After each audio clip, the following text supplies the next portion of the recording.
Chandramohan, Gulbarga district bank employees ಅಸೋಸಿಯೇಷನ್ನ ಪ್ರಧಾನ ಕಾರ್ಯದರ್ಶಿ.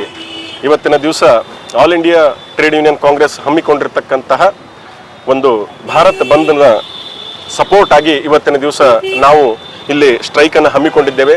ಮುಖ್ಯವಾಗಿ ಇಲ್ಲಿ ನಾವು ಈ ಸ್ಟ್ರೈಕನ್ನು ಹಮ್ಮಿಕೊಳ್ಳಲಿಕ್ಕೆ ಮುಖ್ಯ ಕಾರಣ ಏನಪ್ಪಾ ಅಂತಂತಂದ್ರೆ ಸಾರ್ವಜನಿಕ ಬ್ಯಾಂಕ್ಗಳನ್ನು ಬಲಪಡಿಸ್ತಕ್ಕಂಥದ್ದು, ಸಾರ್ವಜನಿಕ ಬ್ಯಾಂಕ್ಗಳನ್ನು ಪ್ರೈವೇಟೈಸ್ ಮಾಡತಕ್ಕಂಥದ್ದನ್ನು ನಿಲ್ಲಿಸ್ತಕ್ಕಂಥದ್ದು ಮತ್ತು ವಿಮಾ ಕ್ಷೇತ್ರದಲ್ಲಿ FDI ಅನ್ನ ನಾವು ಖಡಾಖಂಡಿತವಾಗಿ ಖಂಡಿಸ್ತೇವೆ ಮತ್ತು ವಿಮಾ ಕ್ಷೇತ್ರದಲ್ಲಿ ಯಾವುದೇ ಫಾರಿನ್ ಡೈರೆಕ್ಟ್ ಇನ್ವೆಸ್ಟ್ಮೆಂಟ್ ಅನ್ನ ನಾವು ಅದನ್ನ ಬರಲಿಕ್ಕೆ ನಮ್ಮ ವಿರೋಧ ಇದೆ. ಅದೇ ರೀತಿಯಾಗಿ ಸಾರ್ವಜನಿಕ ವಿಮಾ ಕಂಪನಿಗಳನ್ನ ಸಾರ್ವಜನಿಕ ವಿಮಾ ಕಂಪನಿಗಳೇ ಉಳಿಬೇಕು. ಇದು ಪ್ರೈವೇಟ್ ಸೆಕ್ಟರ್ನಾಗ ಹೋಗಕ್ಕೆ ನಮಗೆ ಇಷ್ಟ ಇಲ್ಲ. ಯಾಕಂತಂದ್ರೆ ಇದು ಮುಂಚೆ ಒಂದು ಕಾಲದಲ್ಲಿ ಪ್ರೈವೇಟ್ ಸೆಕ್ಟರ್ ಇತ್ತು, ಆ ಪ್ರೈವೇಟ್ ಸೆಕ್ಟರ್ನ ಪಬ್ಲಿಕ್ ಸೆಕ್ಟರ್ ಮಾಡಿದ್ರು. ಇದೇನು ಮತ್ತೆ ಮೂರ್ಖತನ, ಮತ್ತೆ ಪಬ್ಲಿಕ್ ಇಂದ ಪ್ರೈವೇಟ್ ಹೋಗ್ತಕ್ಕಂಥದ್ದು ಖಂಡಿತ ಇದು ಸರಿಯಾದ ದಿಕ್ಕಿನಲ್ಲಿ ಸಾಕ್ತಾ ಇಲ್ಲ. ಇದನ್ನು ನಾವು ಖಡಾಖಂಡಿತವಾಗಿ ವಿರೋಧಿಸ್ತೇವೆ.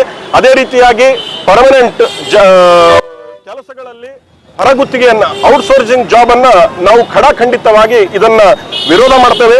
ಅದೇ ರೀತಿಯಾಗಿ ಈ NPS ಮತ್ತು UPS ಅಂತಕ್ಕಂತಹ ಪಿಂಚಣಿ ವ್ಯವಸ್ಥೆಯನ್ನ ರದ್ದುಪಡಿಸಿ ಓಲ್ಡ್ ಪೆನ್ಷನ್ ಸ್ಕೀಮ್, ಹಳೆಯ ಪಿಂಚಣಿಯನ್ನ ಜಾರಿಗೆ ತರಬೇಕಾಗಿ ನಾವು ಈ ಮೂಲಕ ಸರ್ಕಾರವನ್ನ ಒತ್ತಾಯಿಸ್ತಾ ಇದ್ದೇವೆ.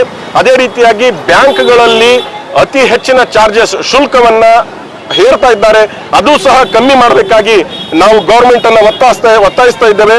ಅದೇ ರೀತಿಯಾಗಿ ಆರೋಗ್ಯ ಮತ್ತು ಜೀವ ವಿಮೆ, ಹೆಲ್ತ್ ಮತ್ತು ಇನ್ಶೂರೆನ್ಸ್ ನಲ್ಲಿ ಅದಕ್ಕೆ ಕಂಪಲ್ಸರಿ GST ಬೇಡವೇ ಬೇಡ. ಇದು ನಮ್ಮ ಬಹುಮುಖ್ಯವಾಗಿರ್ತಕ್ಕಂಥ ಬೇಡಿಕೆ. ಅದೇ ರೀತಿಯಾಗಿ ಕಾರ್ಮಿಕ ಕಾನೂನುಗಳನ್ನ ಸ್ಕ್ರಾಪ್ ಮಾಡಿ ಕೇವಲ 4 ಕಾನೂನುಗಳಿಗೆ ಮಾರ್ಪಾಡು ಮಾಡಿದ್ದಾರೆ, ಅದನ್ನು ಕೂಡ ನಾವು ವಿರೋಧಿಸ್ತೇವೆ. ಅದೇ ರೀತಿಯಾಗಿ ನಮ್ಮ ಟ್ರೇಡ್ ಯೂನಿಯನ್ನ ಹಕ್ಕುಗಳನ್ನ ಉಳಿಸಬೇಕು. ಆ ಟ್ರೇಡ್ ಯೂನಿಯನ್ ಹಕ್ಕನ್ನ ಸರಿಯಾದ ರೀತಿಯಲ್ಲಿ ಬಳಸ್ಕೊಳ್ಳಿಕ್ಕೆ ನಮಗೆ ಅವಕಾಶ ಮಾಡಿಕೊಡಬೇಕು.